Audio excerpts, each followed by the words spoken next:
College के 5 number hostel से लगभग दोपहर के आसपास एक लड़की ने मुझे फ़ोन किया था और फ़ोन में उन्होंने बताया कि उन लोगों के साथ कम से कम 5-6 लोगों के साथ सीनियर लड़कों ने मारपीट की है और उनको बुरे तरीके से मारा है, नंगा करके मारा है।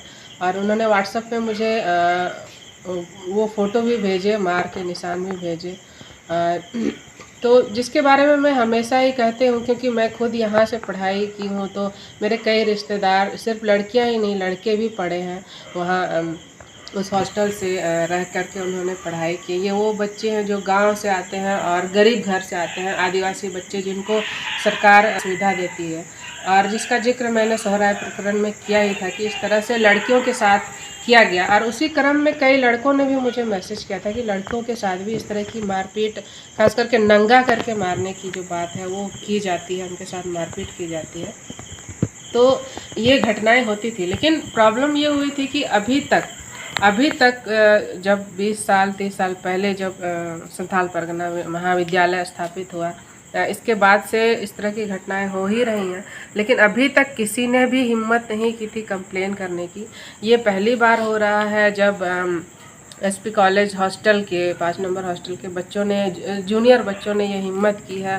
और अभी पता चल रहा है कि उन लोगों ने थाने में एक शिकायत दर्ज करवाई है सीनियर लड़कों के खिलाफ। तो ये बड़ी हिम्मत की बात है, उन सभी लड़कों को हिम्मत मिले।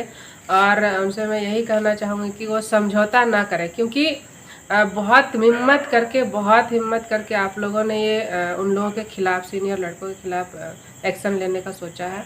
तो आप लोग अपने मुद्दे पर डटे रहिए, क्योंकि शोषण और अत्याचार का कोई जेंडर नहीं होता है। वो अगर लड़की के साथ होता है तो लड़के के साथ भी हो सकता है। मतलब समाज में यही सिस्टम है, हमारे पूरे दुनिया में, वर्ल्ड में यही सिस्टम है कि जो कमज़ोर होता है, जो गरीब होता है, जो जूनियर होता है, उसके साथ जो सीनियर होता है, बड़े लोग होते हैं, वो अत्याचार करते हैं।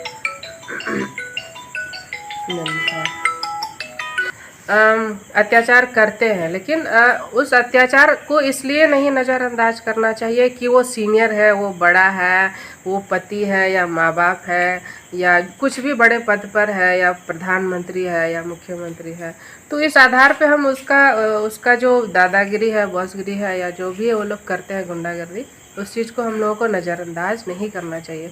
छात्रों को एक चीज़ समझनी चाहिए कि हॉस्टल में रहना का जो अधिकार है वो आपका फंडामेंटल राइट है, उसमें सीनियर लोगों का कोई योगदान नहीं है। सरकार ने आप लोग को करवाई है सीनियर लड़कों के खिलाफ। तो ये बड़ी हिम्मत की बात है, उन सभी लड़कों को हिम्मत मिले। और उनसे मैं यही कहना चाहूँगी कि वो समझौता ना करें, क्योंकि बहुत हिम्मत करके आप लोगों ने ये उन लोगों के खिलाफ, सीनियर लड़कों के खिलाफ एक्शन लेने का सोचा है। तो आप लोग अपने मुद्दे पर डटे रहिए, क्योंकि शोषण और अत्याचार का कोई जेंडर नहीं होता है। वो अगर लड़की के साथ होता है तो लड़के के साथ भी हो सकता है। मतलब समाज में यही सिस्टम है, हमारे पूरे दुनिया में, वर्ल्ड में यही सिस्टम है कि जो कमज़ोर होता है, जो गरीब होता है, जो जूनियर होता है, उसके साथ जो सीनियर होता है, बड़े लोग होते हैं, वो अत्याचार करते हैं।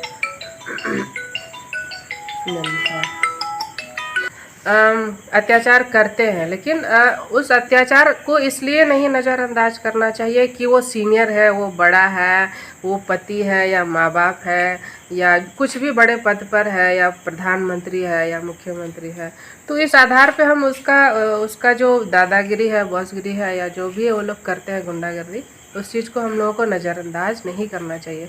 छात्रों को एक चीज़ समझनी चाहिए कि हॉस्टल में रहना का जो अधिकार है वो आपका फंडामेंटल राइट है, उसमें सीनियर लोगों का कोई योगदान नहीं है। सरकार ने आप लोग को रहने का वहाँ अधिकार दिया है और आपको वहाँ पे रहने का उतना ही अधिकार है जितना सीनियर लोगों को।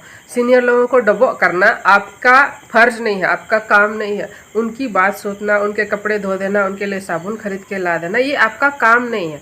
आपका काम है वहाँ जाके सरकार की तरफ से जो सुविधा मिले उन सुविधाओं का लाभ उठाना और पढ़ाई पे अपना ध्यान देना, ये आपकी जिम्मे। ये चीज़ लड़कों को समझना होगा कि कोई भी सीनियर अगर आपके साथ कोई भी काम आपको ऑर्डर देता है, करने के लिए बोलता है, तो उस चीज़ का आप लोगों को विरोध करना है। सबसे ज़्यादा ज़रूरी है कि जो जूनियर बच्चा है उसको अपने आत्मसम्मान की रक्षा करने का उनको हक है। वो अपने आत्मसम्मान की रक्षा करें और वो किसी के एहसान तले अपने आप को ये ना सोचे कि हम लोग सीनियर के भरोसे यहाँ पे हैं, या ऐसा कोई डिसिप्लिन नहीं होता है। डिसिप्लिन यही है कि आपको वहाँ जाके पढ़ाई करना है, अपना रूम साफ करके रखना है, सही तरीके से रहना है, यही डिसिप्लिन है। सीनियर कोई बॉस नहीं होते हैं, वो मालिक नहीं है आपकी। ये चीज़ स्टूडेंट को समझना पड़ेगा। तो उन्होंने बहुत अच्छा काम किया है। मुझे ये सुनकर बहुत अच्छा लगा कि ये पहली बार हो रहा है संथाल परगना महाविद्यालय में कि जूनियर स्टूडेंट ने इस तरह से, क्योंकि अन्याय और शोषण अत्याचार तो बहुत पहले से हो रहा है, जूनियर लड़कों के साथ ऐसे बहुत हो चुका है, होते रहता है, लेकिन ये पहली बार आप लोगों ने प्रयास किया है, तो ये बहुत अच्छा काम किया है।